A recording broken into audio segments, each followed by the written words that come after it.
Hi, this is Adam, a small town machine shop, and I want to do a video on some tips for buying used welders. This is particularly for in an auction scenario where you can't necessarily plug it in and test it, like if you're buying it from a shop or someone on Craigslist or Facebook Marketplace. This is for, it's this listed with everything else, and you're taking a shot at it.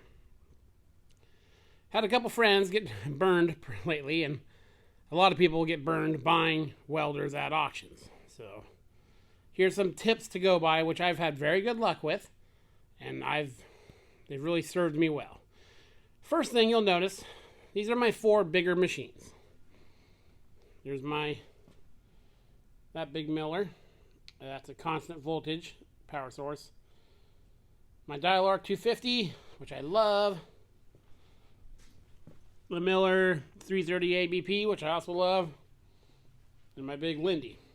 I also have a 220 wire feed over there. One thing you'll notice is all these machines are transformed. In an auction scenario, I always stay away from inverter type welders, especially if they don't have the guns and the whips and stuff with them. They almost always, everyone I know who's bought one, they needed a board.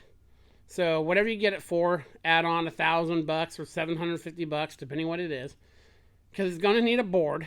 And then if the board gets it going, then you have to buy a new stick for it, and new leads and all that stuff. So I would generally avoid purchasing an inverter style welder. And if you're don't know what I'm talking about, these all have big cores in them. There's not a lot of capacitors and stuff like that. There's no digital displays on any of them. And these things are bulletproof. Now, if you do see a transformed welder at an auction, you're a little safer there. I mean, unless there's like a huge scorch mark on the side of it. But what I do is, when I get them at an auction, there's always going to be a lot thing that says who dropped it off. They'll just have a number assigned, and you can see if that person dropped off any other equipment. If they dropped off a welder, a drill press, some vices, some tools, then it's someone either retiring or clearing out their shop. I would have no problem bidding on a welder that was dropped off in that scenario, especially if it had the leads on it. If it didn't have the leads, still, because having the leads on there shows that they're getting out of it. So that can tip things in your favor a bit.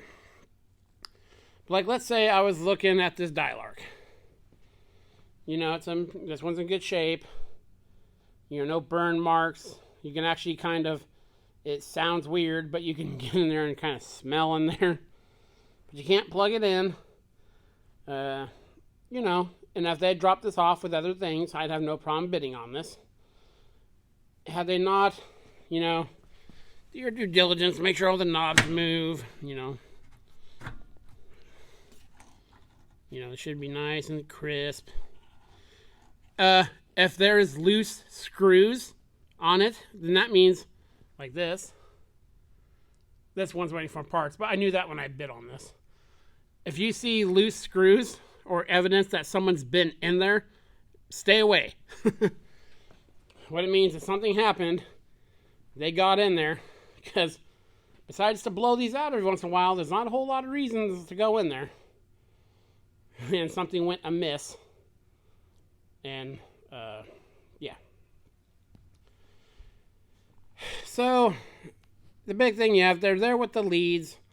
Of course, you can always ask if you can try them out. A lot of auction places have generators that will run these bigger ones. Now, like the Lindy and this guy, they're 3-phase. So, this came out of a shop. I know the guy who worked at the shop, so I know that this machine ran.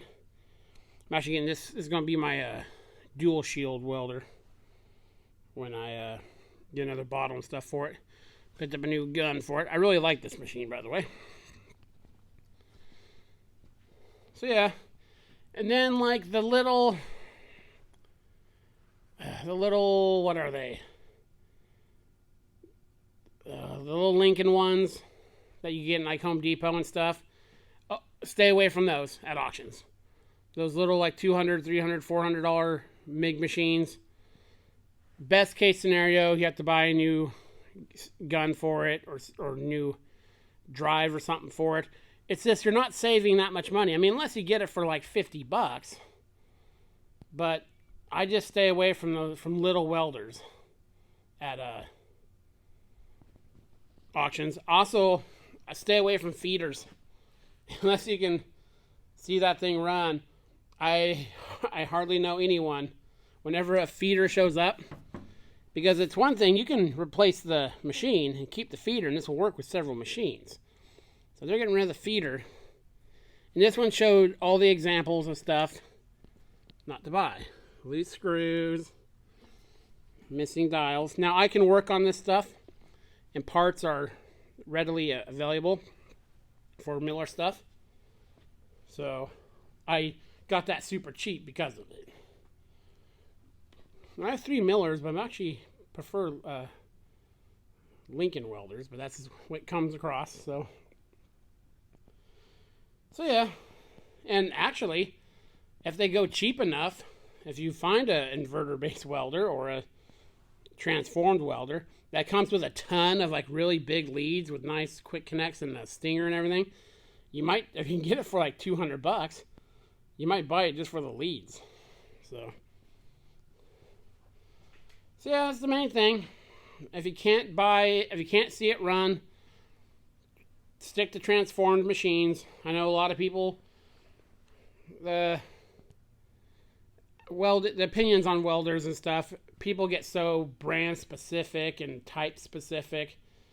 Some people say, I'll only run a Miller, other people, everything else is trash. Some people say, I'll only run a Lincoln and everything else is trash. And I would never run an inverter or stuff like that. I would buy an inverter-based welder if I could see one run. But these things are cheaper and just reliable. I love the proven durability and reliability of transformed machines. So, oh yeah, sorry about all the stuff on top. I'm in the middle of a shop reorganization. So I got all this area cleaned out, so this is the last of the stuff I need to find room for.